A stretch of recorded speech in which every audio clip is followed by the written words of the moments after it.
good. I'm just trying to get my speakers in. It's just weird because you're like evaporating, and then there's like this thing that just keeps appearing and then disappear. It like it exists and then it doesn't exist. Whoa. Yeah, I It's a know. lesson for today. I know that's the whole thing. Chris All right, isn't even there. planning on saying anything. He's just gonna keep like going in and out and just like this is existence. Look at this, guys. All right, Gilmore. Oh my God, he's actually doing it. Holy shit.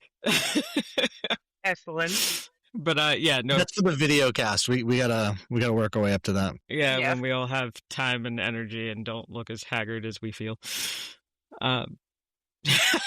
But yeah, so Gilmore, we're not affiliated with them, but they did say some cool stuff. So Yes, and I have a tattoo that says reality has no place in my world, and don't make me like figure out the episode, but I remember that quote stuck with me because there's no we have a shared reality, but our existence is so different, and our like experiences and how we view the world and like all of the things that make up who we are now is our reality and our existence in many ways. And so I loved that quote because it was like, yeah, I can kind of come up with whatever my existence is. I could, for the most part, as long as it doesn't harm other people, it's like I can just be who Yeah. I want to be, and my reality is my reality. And I just think that's such a cool concept. yeah, it's like, and I like that you said don't hurt other people, because it's like there's really one rule to existence, and it's a cardinal rule in my book. Don't be a dick. Yeah. Like you can pretty much get away with just about anything. Just don't be a dick, and you know what it means. There's no need to go jump all over somebody else's perception or reality, especially if it's got not a damn fucking thing to do with you. So, Mhm. like I feel like not enough people get a chance to explore their existence and what existence actually is, and what it means to them, because they're kind of worried about people jumping down their throat. So it's like, yeah, I'll agree to this particular mindset and just go from there. And if I don't think about it, then it doesn't exist, and it can't actually do anything to me, or I don't have control over that, so it's fine. I can just let it go. Or I think that's just a bum way to live, I feel. I think like I just imagine that most people don't even consider it even a possibility, or have never been introduced to the idea that everyone's existence is different. Like culturally, or at least with like religion, they basically say this is your reality. This is everyone's reality. We're all sharing the same thing. All the rules apply to everybody. But then when I started learning about chakras and stuff, and realizing that these things are developed as almost lenses through how you see the world. So like even the way I see the color yellow is not the same way that someone else sees yellow. Like they could see it as what I see as blue. I mean, obviously it's a vibration and we're picking up on the same vibration, but the way we're translating it is completely different, which is wild. Yeah, it's like artwork.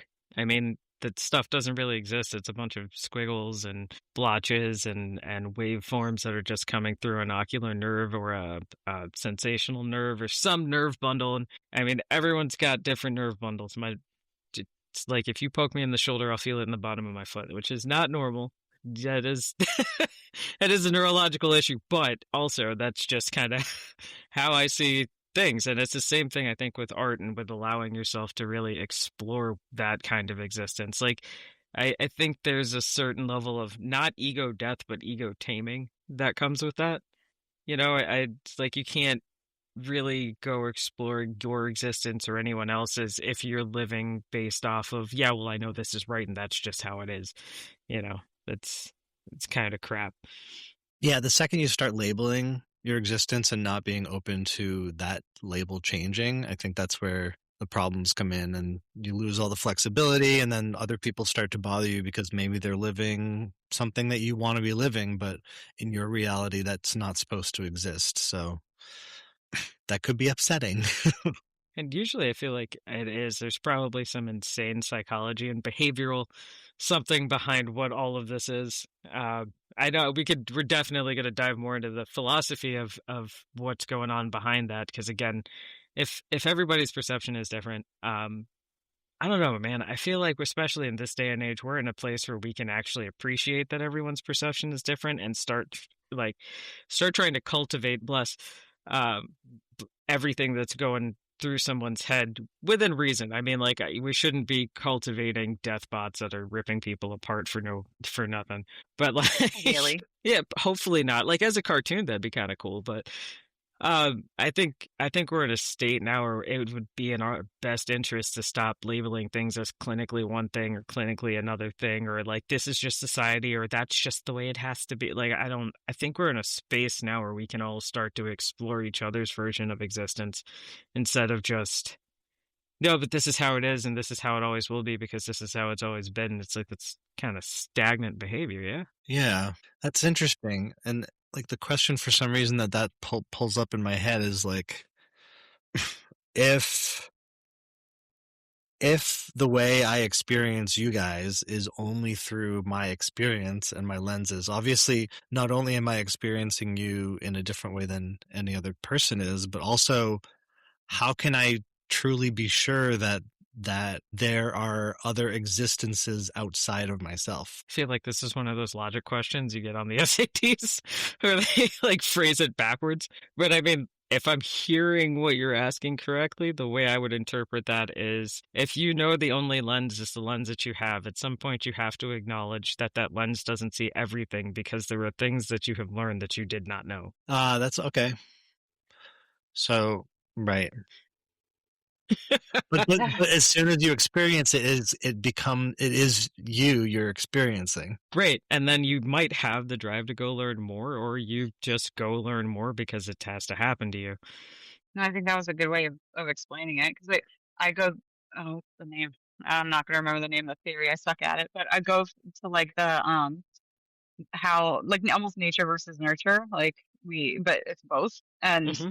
everybody's nature and nurture are different.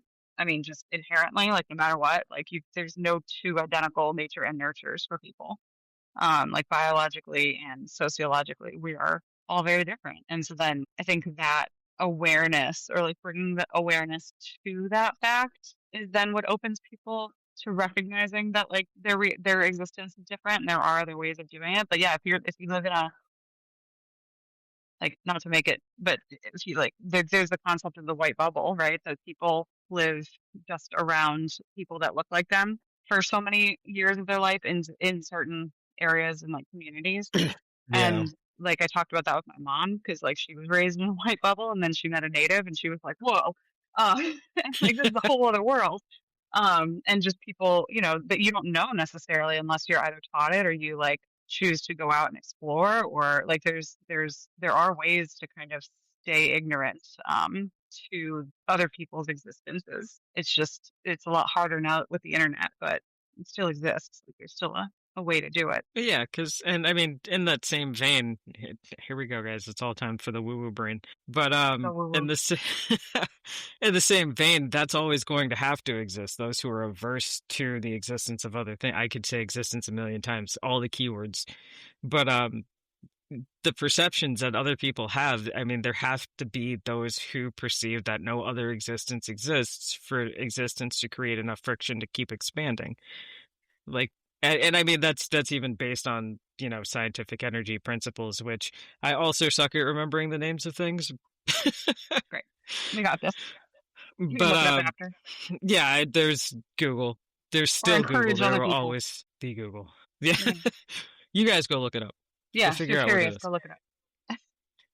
But yeah, you're always going to need those odd polarities to, pull at different strings because at the end of the day, let's say everybody believes existence exists. Yeah, it's going to be great and it'll keep perpetuating that existence exists, but then eventually that energy will run into something else. It'll run out, it'll convert somewhere, it'll start fostering something you don't want it to foster, like malaise or the lackadaisical nature of just, oh, well, it's always there, so it's always going to be there. I mean, I think that's our responsibility too, as things that persist with consciousness, is to always go, hey, there's something different. We should probably look at that. Um, you know, because, and we don't know if a rock is actually thinking that, but we also know that a rock is not going to always stay that same type of rock either. It's going to continue to just accept that things are going to happen to it and it's going to rock. That's rock is gonna rock, man. Well, even rocks carry vibrations. They're just very, very slow. Yeah, I mean, they'd have to. They exist with a physical form, which means they're Yeah. made of molecules and atoms, and those move. Typically, we want them to move. If they don't move, it's bad. Yeah. So that's another interesting fact, right? So like vibration seems to be kind of an underlying factor of existence, and we are in bodies that have a multitude of translators for vibration that experience it differently, and one of those ways is physicalness, like the and it's proven though that even everything physical is like 90% empty. Yeah, because it has to Yep. be. All of those molecules and atoms need a place to bounce around and do things and change and shift and perpetuate motion and continuation. Like it's just hard pressed into everything to just keep going. Because it's moving slowly, right? Even it doesn't really matter if it's moving slowly or quickly or what have you, because in the same, again, I'm going to play like the paradoxical advocate here. For every universe where vibration is the thing, there's another thing where vibration doesn't exist because it has to. Right. Which is just the beauty of it. I mean, it's the perpetuation of I'm confused forever, and I fucking love it. But also, it kind of drives, at least for me, it drives me to keep looking at different viewpoints in different ways, knowing full and damn well that I will never run out of things to learn, which is amazing to me. I will never run out of experiences to have. I will never run out of things to talk about with people. I will always be able to see a reality that exists that may or may not persist here. But I also think people don't fully understand the difference between it exists and it persists in its existence. It's probably because it's a lot of is, and it's really hard to say. It's the Yeah, it's the sisters and mid distances. Yes, Exactly. It's all but about the sisters, right? I guess I this think that's what you're time getting at. maybe. I don't know. Sometimes the universe does have like gender technicality, but that might only be this universe, or it's all universes except for one. It could be a thing, but I Boy. don't really want to jump down that rabbit hole. I'll take you with me if Season you 2 want. episode. Yes, you do. That's like season 4 of the whole season. There you go. Yeah, Just that would be. parts of the same wormhole. Yep. Mm-hmm. Mm-hmm. That would be awful. We'd Do just lose. you think existence always exists? I was listening to this one channel that said the basic premise of existence is that it exists, and the basic premise of non-existence is that it does not exist, and existence can never not exist. I do, but I also think that there should have been more speak around that.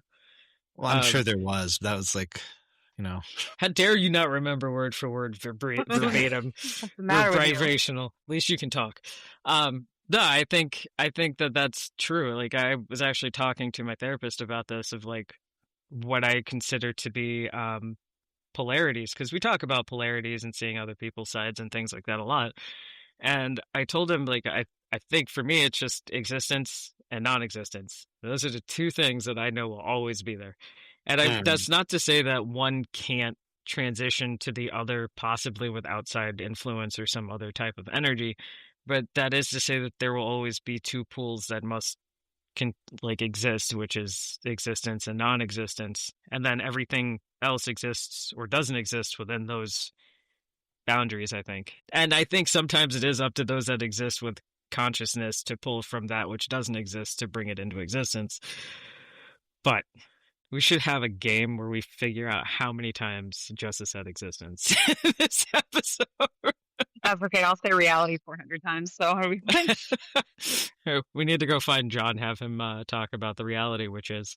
I was just gonna say, don't bring John into this, or he will be saying the reality, which is. I'll have to have dinner vouchers from him. He'll just make everybody food for a week because he'll never stop talking about it. Oh no. Chris is like, this seems like a win for me if I just exist in that reality. Excellent. Perfect. I mean, it's pretty cool when you think about it, the different layers of how things come to be. I mean, comic books, the stories inside of comic books existed long before the books themselves, but the details are different, the perceptions are different, like the way that they get digested is different. Everything is just different. But I feel as though the emotions, the feelings, the thought patterns, the mentality that they elicit are still the same. I feel like that spirit wants to exist so much that it's just continuing to persist. And I'm Yeah. not going to say the other word.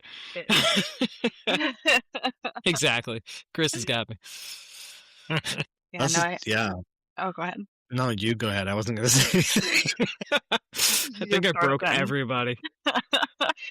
No, I don't. I feel like this is what came to mind, and I don't know if it's actually relevant or if it just was taking us completely off course, but it reminds me of my age-old argument when I broke some people's brains back in the day, about how reality doesn't like exist, like it doesn't actually exist. Like facts are facts until we have new facts. And there's nothing wrong with that. Like that's how science happens, right? Like we believe one thing and then there's new evidence that suggests otherwise, and that moves that fact evolved doesn't necessarily mean that fact depends on the science, like the science and the theory and all the things, but like that doesn't necessarily mean it wasn't real and factual then. It just now we have more information. And I think, I, huh? just a quick pause. That is not an excuse to be a dick. Well, right. So where I was going with that was, yeah. So like, I think there's the importance of learning other people's realities, like the importance of continuing to be curious and ask questions, and like that's how that science evolves. Is like, oh wait, but what about this? Or I don't understand this part of that, and so like now I have more questions, and so you're not like being an asshole necessarily. I'm sure there are people that are, but like ideally they're not trying to be an asshole by going, oh, I don't think that's true, I think it's this. They're saying, oh, I'm really curious, like I wonder about this. And I think that existence and like our shared reality and how each of our perceptions of reality, we need like that includes being curious about other people and like asking what are you seeing right now, like how are you seeing this, how are you experiencing it, like what in your worldview like has brought you to that understanding. So like I could do a whole another one on curiosity, but I think that's a huge part of like existence and how we learn each other's realities. Like if I was raised that the sky, being taught that the sky was yellow, if my parents were like, the sky is yellow, they don't necessarily, let's say they gave me no evidence. They just were like, yeah, that's yellow. And like, so my entire life, I go around anything I see that's quote unquote blue, classically blue, like I'm like, that's yellow because I was taught that color that I'm looking at right now is yellow. Man. Like, Yeah, it reminds me of that New Girl episode where she's just like, green is whatever I want it to be. right. Yes. Like it's because it's what we're taught, and it's how we're, and then so it starts with what we're taught. Like that you don't always, that doesn't mean stick with just what you were taught. Like ideally, you grow and you change and you learn and you explore and you get curious. Explore another a future episode. Yes. But ideally you're doing that so that you can continue to evolve your perception of your reality. But sometimes for the first like several years, or like if nobody ever taught you something different, like how are you supposed to know? Like that, isn't there like a hashtag of like I just learned today? What's that hashtag? Like I was this I'm many today years old. Yeah. Yes. Yeah. Well, that's entirely true. I mean, likewise, you still have to have some type of tolerance in there as well to Hmm. understand that that's not how it always is supposed to go.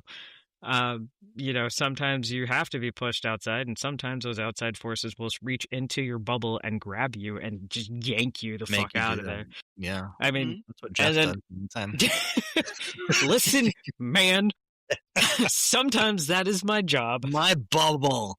Leave my bubble Yeah, alone. I'm just in a giant like cactus suit running at you for a hug. Yeah, I need a better bubble around you. My Yes. bubble skill needs to be a little bit better. Make sure it's in a glass bubble. I'll just push you off a cliff. Oh no. It's a whole different reality. Yeah, and I mean, like, it's kind of cool to like start thinking about not pushing Chris off of a cliff. Don't push your friends off cliffs. It's not nice. Metaphorical cliff. Yes, mental cliffs. That's fine. But yeah, that's the whole thing you were talking about, Ashley. That's the hypothesis. It's the beginning of the scientific method. It's just like, well, this is how I've always been taught that it is. But what if, and I'm going to pontificate, it goes this way just because, or because I went to something that goes just an iota against what it is that I was taught. And that is a curious notion to follow. You know, It's the beginning of all things science, all things spiritual, all things, period. This is how it was, but what if it wasn't? Hmm. Which That's one? yeah, that it makes me think of a bunch of different things. One being that like the brain is just designed to truncate information. So like once your brain knows what it needs to know about a tree, you no longer see the tree. Your brain just says tree. Like it just puts a label on the thing that's not really the thing, which is why psychedelics are interesting because they break that sort of connection and everything kind of loses the labeling system. And I don't know if Jess agrees with me or not right here, but that's how I understand it. But also, like I'm glad you said curiosity a bunch too, Ashley, because it makes me think that curiosity might be the best skill for people to learn or to teach kids, just like being open to exploring and wondering. I always found curiosity that kind of like it changed art for me when I was listening to Elizabeth Gilbert, who wrote Eat, Pray, Love, but she also wrote a book called Big Magic, and she talks a lot about curiosity and how curiosity is a better word than passion, because passion is like this big, huge thing. And like, if you don't feel like a huge draw to something, then you're not passionate, but you can feel a little bit of curiosity and still follow that thread. Just gonna rip all of that to pieces. Please do. Unless Please Ashley, do. you want to first. Nope, I'm gonna file real quick while you talk. So, Oh, fantastic. You get them nails. Yo, so I don't think we should keep putting so much weight on any word or anything or labeling something as typical, especially being non-typical in my existence, being again a multiple and a plural system. You guys are going to hear me say that a lot because it's the new way I've learned to explain this. But I think you can have passion. Passion doesn't have to be a huge thing. I mean, that tells me a little bit about what she's gone through, the way that she's perceiving it. So I see that as somebody said, you're curious about it, but you don't have a passion about it, and that's just not right. And that stuck with her for some reason. And then she had to find an out to get herself out of it. I think curiosity can be as big or as little as it needs to be. And I think passion can be as big or as little as it needs to be. I think this notion of everything needing to be this big, fucking sweeping, no huge gesture. Well, that's the hustle culture, right? I think that like we're in a weird Partially. place right now where everything should look big. But what if I told you it doesn't have to be that way? No. And it hasn't And not always not been that even way. just you either. Like Right. everybody, like it doesn't have to be that way. Like when you're asleep at night, there's not some giant symphony of like sound happening inside of your cell. Your cells are tiny things quietly doing their fucking job. They're not looking for you to praise them. They're looking for you to feed them when they ask you to. But but they're not looking for you to praise them. They're like, cool, body's not moving, gonna just be quiet, do our job, let the brain go make pretty pictures in the head or let them rest and then just keep at it.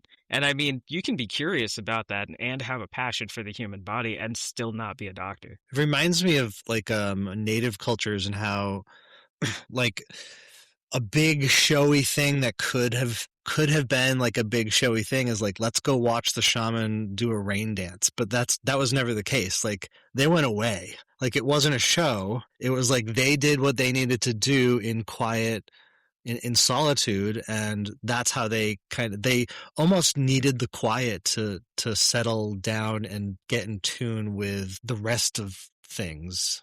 Does that make sense? It does. Are you no, you back? did. My train of thought went away, but I guess I was trying to get at was that the big act of that sort of activity was actually tuning into the smaller and more subtle aspects of existence. I mean, I think so. I think I'm not indigenous native at all. I am a mutt in full. And Um, for me at least, that makes sense. I mean, even practicing spiritual practices, grounding practices, getting in touch with nature, like it's not this huge, let me go do this ceremony and ritual and call down all of these things. It's like, no, let me go get a cup of coffee, tell the world to go fuck itself. And then I'm gonna go do my thing, and then I'm gonna come back, and then if I'm ready to rejoin, then I'm ready. And if I'm not ready, well then I'm not gonna. It's I mean, at least that's me, and that could be incredibly simplifying, and everybody I hope knows. I mean, no disrespect anywhere. I am just a very direct and abrasive individual. Well, speaking of existence and like how everything just needs to exist for a reason, and maybe it's polarity wise, but like, where do you think that big like showboating energy, got to get stuff done? You know, a lot of people will say, you got to be a human being instead of a human doing. There's a huge emphasis on that whole thing these days. But obviously it shouldn't not exist because it does exist, but it doesn't resonate with me in particular. And I know a lot of people it doesn't, but I am also have a tendency to want to go in that direction, even though deep down, that's like a very uncomfortable place for me to be. There's still a desire for me to be a part of that for some reason. So there must be some sort of need or like existential need or even cultural need that plays a role for. I mean, it could also just be a micro need. Like, it could just be a Chris need. You know, maybe there's a lesson over there that you need to learn. And you don't have to agree with a lot of it. I mean, like, there's a lot of shit I don't agree with, but I sit through it because I know at the end of the day, I gotta learn something from this one way or another, or it's just gonna keep fucking happening. So, so it's one of the, I see that smile over there. You over there with your nails and stuff. Yeah, beautiful. But No, they're ruined. Anyway. but yeah, it's fine. They'll get better. But yeah, no, I don't know, man. I am also losing my train of thought. I just derailed myself almost on purpose. Oh, lessons. There we go. I came back around. But no, I think there's always a lesson that you can take out of something, and if it's something that you keep gravitating towards, and you know that it's not for you, that could just be something inside of you going, listen, we need to have a conversation about this thing. So let's go explore it and then get icky and then come back and go, why'd we get icky? Right. And then move on. Feels icky. Go get icky. Don't ignore the ick. That's the lesson of this whole podcast. Shit gets weird, man. If your existence has ick in it, don't try to run away because it's gonna get you. It's like the, which shell is that? The blue shell? The what? Yeah, the blue shell. The blue turtle shell, yeah. Like, life is just going at whatever speed it's gonna go at, and it's got an infinite amount of those blue fucking shells, and it's like, I'm gonna throw some things at you. Don't avoid them. You're gonna avoid them? All right, well, you can't avoid this. Here's a blue shell. Here's another blue shell. Here's another blue shell. Here's the same blue shell, but 6 times larger. What's this blue shell thing? I'm not familiar with it. It's, oh, go ahead. We hit the button. Oh, what? I refrain. I pulled it back. Mario Kart. You played Mario Kart, right? Yeah. Yeah. So if you're in first place, and like if you're like one of the last, you're the one targeted. You can, if you get a blue shell, it targets the person in the very first place, and you cannot avoid it. Like, you can block it with, if you've got. I'm gonna stop. There are ways to block it, but you can't avoid it. All right. It's gonna slow you down. Life will get you. That's what I'm going at. Yeah. Like, your lessons will get you. That's a polarity thing, right? It's last place trying to get closer to first place. Mm-hmm. Maybe not, because you don't have to be in last place to use it. You just aren't first. It's in like the last 3 or 4 places. Oh, okay. Usually get it.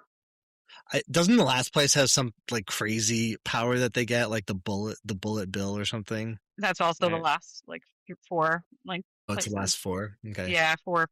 3, 4, 5, something like that. The blue shell, I think, is the last 3. The last half of the people. Correct. Yeah. Exactly. And being first is not always a good thing. It's like, I was listening to Neil deGrasse Tyson, and he was saying, if you're like exploring a new dimension or something, bring a coin with you and throw that in first. And if it dissolves, don't go there. It's like, hey, sometimes being first is not the best. Mm-hmm. Naming rights, not worth it. That's one of my favorite sayings is every mushroom is edible at least once. A good one. Yep. We should apply. You don't want to be the first guy to discover that. No. I would imagine that's the same as like a bad weed strain. First person to put all the super high weed strains together and just smoke them. All That that poor sativa. person. Yeah, they never came back, No. probably. They walk A through another dimension. They are no longer the coin. different existence. They are the blue That's shell. right. No, but yeah, I think I like where this is going. I think that more folks should have this kind of an open conversation too. And you're going to hear me say that a lot throughout this because I think the conversations have gotten really stagnant, especially around, it's like, hey, have you read this one person's theory on this one thing? And it's like, yes, we all have 100 fucking times. How about we all go out and go get our own theories and then bring them back? I know we suck at group projects, but can we like rocket this one? Of Get our all own the group, theories. yeah, like of all the group projects, let's not shit the bed on this one. Like let's just go out and explore the way we're going to explore. Still be respectful because I feel like everybody and everything deserves respect regardless. Like that should just be a default state. It'd solve a lot of problems. Mhm. But then just go out, learn your shit, come back, talk about the things that were the same, were different, would be cool if, make your own theories, then get up, go do more of it. Go do more of the thing, even if that's just sitting on your ass pontificating your own mind. Like, brains are wild things, man. Like, let me just say, brains are fucking insane. If you don't have anything else to do, just think about your own thoughts. So you have other stuff to do, clearly. But like, if you're ever just sitting there not knowing what to do, just think about what's going on in your head, not how it's making you feel, not what I should be doing, not what's the logic, just like literally the thought is a thought, but thought. I like the what if thoughts. Like a while ago, I kind of came to this conclusion that like ultimately I'm not really gonna know what's out there. Like that's just not my place. It's not my place as a human to figure that out. But what that allows me is the ability to just fucking make it up. Mhm.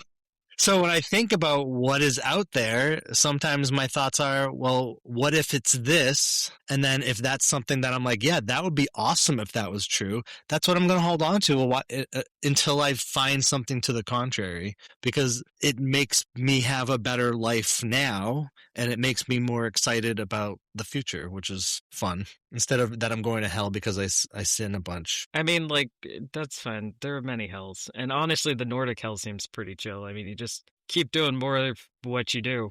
Just don't be a prick or they will hurt you.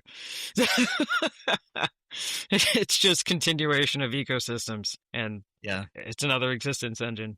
That's the law, right? It's like it's going to be a law anywhere you go. Yeah, just keep doing existing. Yeah, well, Plus, and I I hear think that angels are why is really it intense. Go ahead, what's Ashley. really intense? Angels. Oh, Listen, Eric Kripke taught us that angels are dicks, that's and true. I'm inclined to believe him. Speaking of Eric Kripke, no, that well, kind of.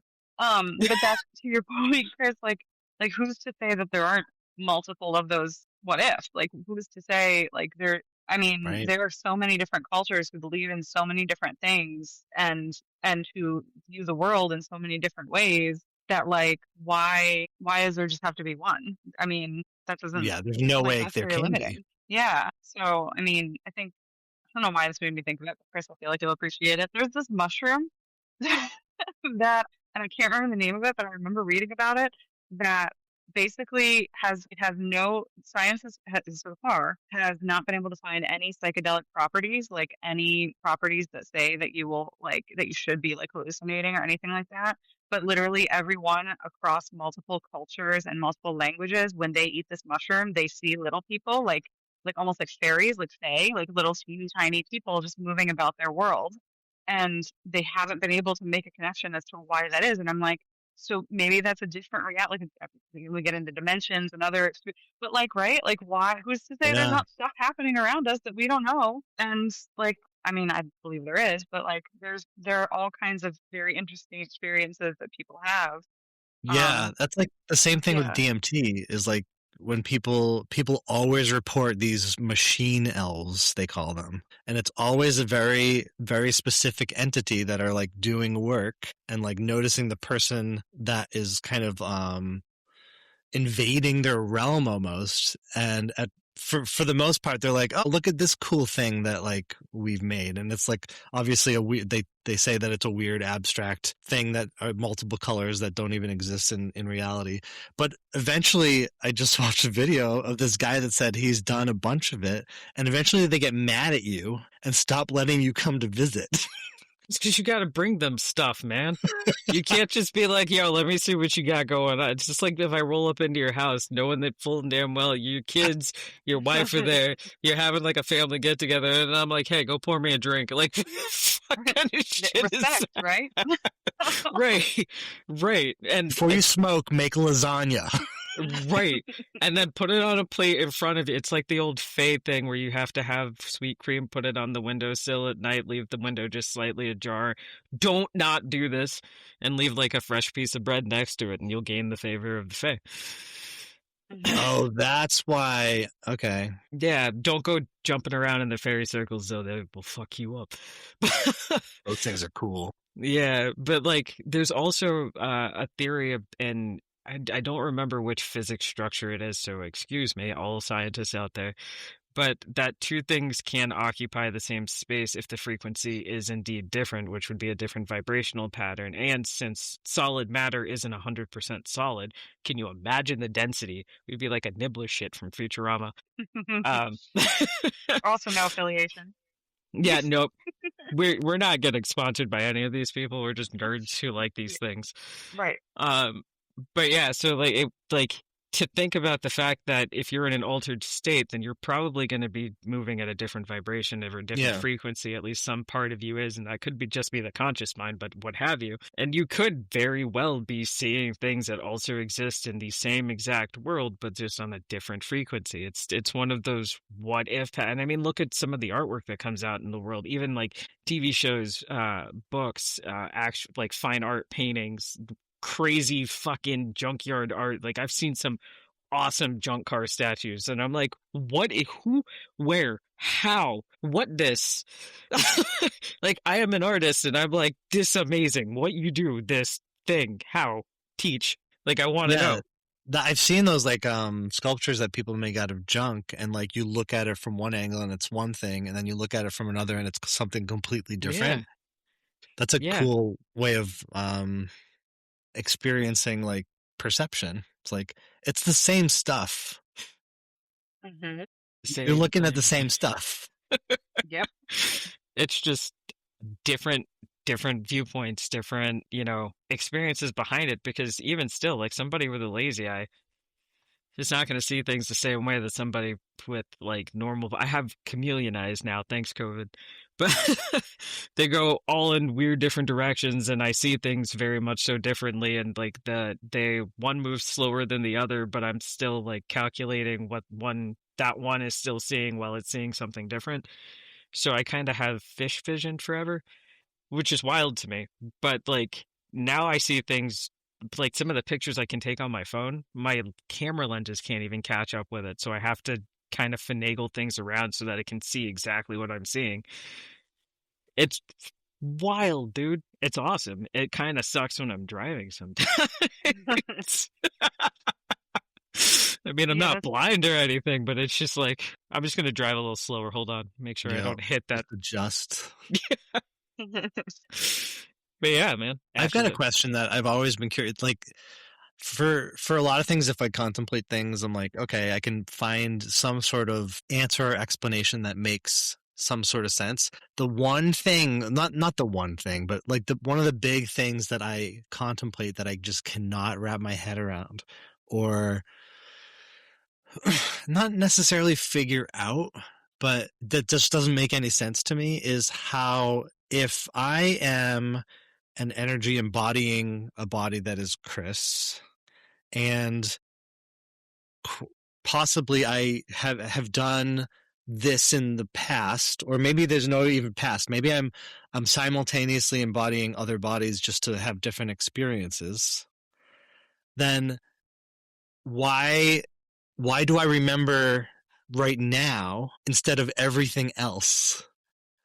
And what happens after Chris? Because time isn't linear.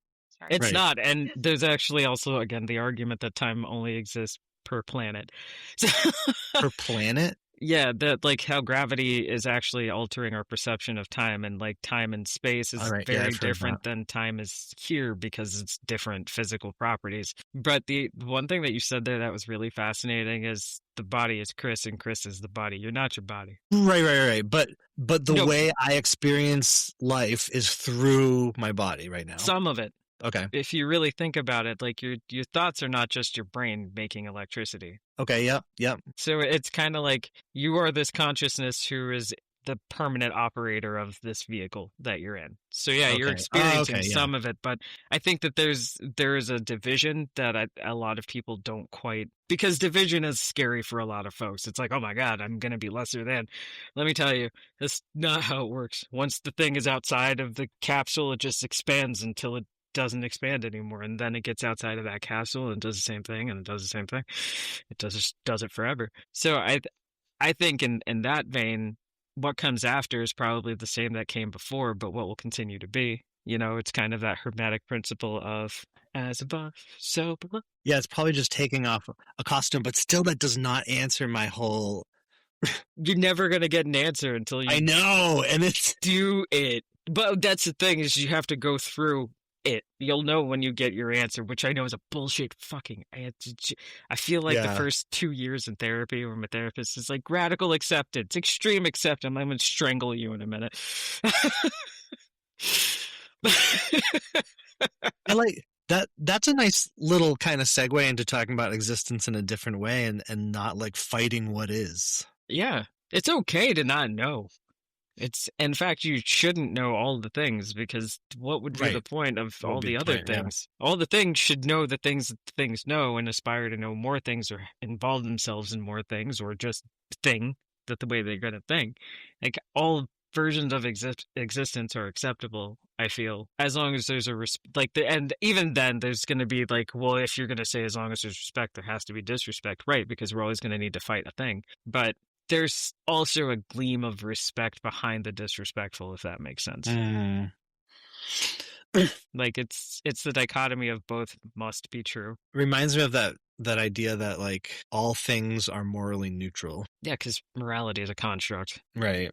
It's a popularity contest, which is why I like ethics. Ethics are cool. Ethics are awesome.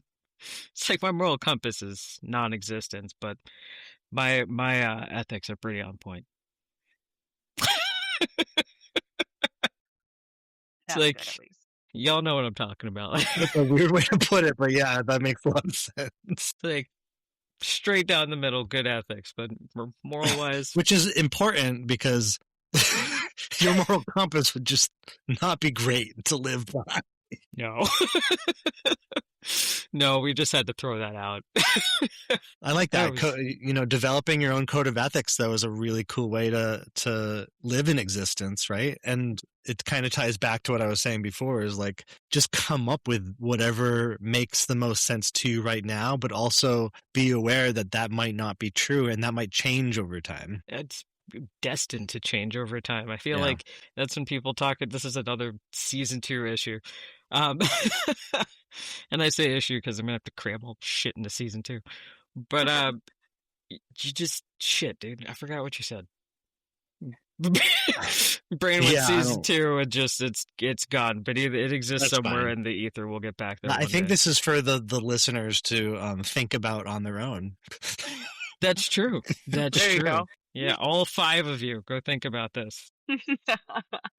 Well, I mean, I'm going to listen to it, and then you are, and then you are, Yep. and my wife will too. So that's at Okay, least cool. 4. Look at that. Cool. And then Spence and John All right. and Yeah. probably at least 2 others. So 8, all 8 of you. There you And go. then in the future, my kids will probably listen to it. Yeah, then they'll be like, "Who is that nice young man?" And then you'll be like, "That's Jess." You don't remember Justin? Justin is not with us today. Thank you very much. Neither one. Funny on the mic, gonna shout it when I'm